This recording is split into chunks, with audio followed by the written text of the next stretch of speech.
Assalamualaikum warahmatullahi wabarakatuh. Apa kabarnya anak 83, 84? Semoga kalian dalam keadaan sehat walafiat. Oke, Ibu ucapkan terima kasih kepada kalian yang kemarin mengerjakan. Kalian good job mengerjakan semua ya. Yang bagi yang belum mengerjakan, ayo jangan kalian hilang-hilang terus. Ingat, kalian sudah kelas 8 nah, bukan lagi kelas 7. Kalian sudah kelas 8, sebentar lagi kalian akan naik ke kelas 9. Jadi kalian harus lebih semangat belajarnya. Ya, meskipun kalian belajar di rumah, tetap semangat belajarnya. Oke, baik, siapkan buku tulis kalian. Ingat, nanti di pertengahan ini Ibu akan memberikan pertanyaan untuk di kolom link. Oke, siap? Oke. Materi hari ini adalah kelanjutan materi yang lalu, yaitu tentang teks persuasi. Nah, sekarang kita akan menyimpulkan teks persuasi. Bagaimana cara menyimpulkan teks persuasi? Kita lihat dulu pengertian dari teks persuasi, ya kan? Apa pengertian dari kesimpulan teks persuasi? Yaitu rumusan akhir tentang sesuatu. Misalnya teks. Simpulan dibuat dengan berdasarkan pemahaman atau penalaran kita terhadap keseluruhan isi teks itu. Jadi memberikan kesimpulan pada rumusan terakhir. Nah, langkah-langkahnya apa? 1. Membaca keseluruhan isi teks. Nah, membaca keseluruhan isi teks yaitu dengan cara kalian mencari gagasan utama. Kalian tentukan gagasan utamanya. Yang kedua, mencatat bagian-bagian penting dari isi teks itu. Nah, mencari inti permasalahan dari teks tersebut. Apa inti permasalahannya? Yang ketiga, memahami hubungan logis antar bagian penting teks itu, yaitu hubungan sebab akibat. Karena persuasi itu pasti ada kalimat hubungan sebab akibatnya. 4. Merumuskan simpulan isi teks secara ringkas dan jelas. Ingat, simpulan isi itu pasti ada kata kalimat persuasi. Kalimat persuasi itu ada apa?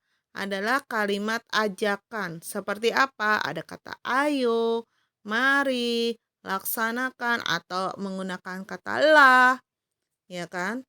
Nah, itu adalah sebagai kalimat persuasi. Nah, sekarang kita lihat di dalamnya ada sebuah contohnya. Nah, menurut para ahli kesehatan, hal utama yang menyebabkan orang mengalami gangguan pencernaan antara lain pola makan tidak teratur dan sering terlambat makan. Mereka pun kurang mengkonsumsi sayuran dan buah, juga kurang memperhatikan gizi makanan. Salah satu upaya menjaga saluran pencernaan agar tetap sehat, makanlah dengan pola makanan sehat dan seimbang. Nah, ini adalah contoh teks persuasi. Sekarang kita akan membuat kesimpulannya. Bagaimana? Nah, kita lihat di sini anak-anak, yang berwarna merah itu adalah kalimat persuasi. Makanlah dengan pola makan sehat dan seimbang. Berarti itu adalah kalimat ajakan. Itu satu poin untuk membuat kesimpulan. Nah, lalu sebab akibatnya yang mana? Nah, yang berwarna biru. Di sini, hal umum yang menyebabkan orang mengalami gangguan pencernaan antara lain pola makan tidak teratur. Itu kan sebabnya. Akibatnya, sebabnya akibat. Nah, mereka pun kurang mengkonsumsi sayuran dan buah, itu sebabnya. Jadi, hal umum yang menyebabkan orang mengalami gangguan itu akibat. Mereka pun kurang mengkonsumsi sayuran dan buah. Itu adalah sebabnya. Nah, jadi kalau kita gabungkan, kita ambil intinya, kesimpulannya apa kira-kira? Nah, agar kita tidak mengalami gangguan pencernaan, kita harus makan dengan pola makan sehat dan seimbang. Jelas ya maksudnya ya? Oke. Paham? Oke. Soal pertama. Apa yang dimaksud dengan kesimpulan? Apa yang dimaksud dengan kesimpulan persuasi? Apa yang dimaksud dengan kesimpulan persuasi? Oke, sudah? Nomor 2. Sebutkan langkah-langkah cara membuat kesimpulan persuasi.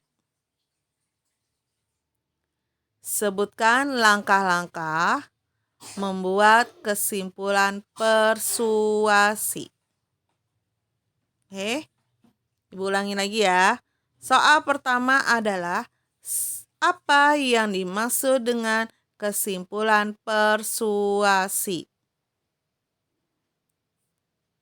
Apa yang dimaksud dengan kesimpulan persuasi? Soal kedua, sebutkan langkah-langkah dari cara membuat kesimpulan persuasi. Sebutkan langkah-langkah membuat kesimpulan persuasi. Oke, jelas ya. Oke, nomor 3 nanti adalah kalian nanti ada teks, kalian diminta membuat kesimpulannya. Oke, jelas ya. Oke, kerjakan soal di link dengan teliti agar kalian mendapatkan nilai lebih bagus, lebih baik, agar kalian mendapatkan good job. Oke, jelas ya. Kerjakan baik-baik. Oke, cukup sekian dari Ibu. Jangan lupa kalian mengabsen di kolom komentar YouTube. Tulis nama kelas, karena nanti Ibu akan ada 2 absen. Absen kalian sudah melihat YouTube, absen kedua kalian mengerjakan link tugas. Oke, sampai bertemu pertemuan berikutnya.